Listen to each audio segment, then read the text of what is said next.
première fois que je suis venu à Bretonneau, peut-être la chose la plus étrange, c'est que je ne suis pas rentré dans un hôpital.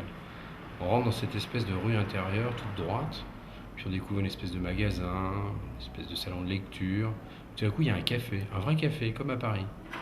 Alors je me suis dit, bon, c'est étrange quand même, on n'est pas tout à fait dans un lieu attendu. En plus, comme ça a été pendant un certain nombre d'années l'hôpital éphémère, évidemment, il y avait l'idée que les artistes étaient les bienvenus. Et puis quand j'ai vu ces grandes baies vitrées en me tournant vers la droite, je me suis dit, ah, voilà peut-être l'occasion enfin de montrer mes vitraux. En plus, c'était les Tours Eiffel, donc Paris, Bretonneau.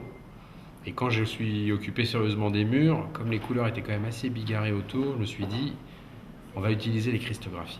Donc du noir et blanc, sans les gris, de la photo juste noir et blanc, aucun gris. Comme du dessin.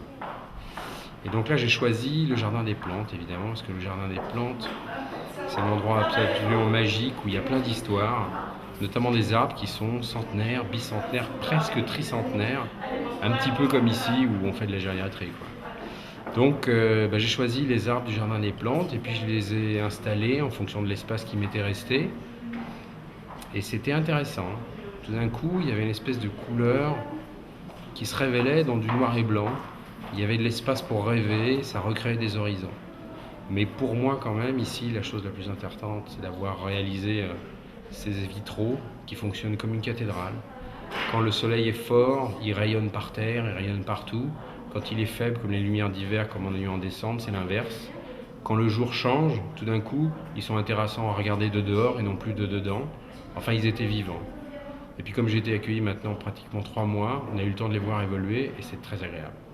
Voilà. Pour Bretonneau, c'est fini.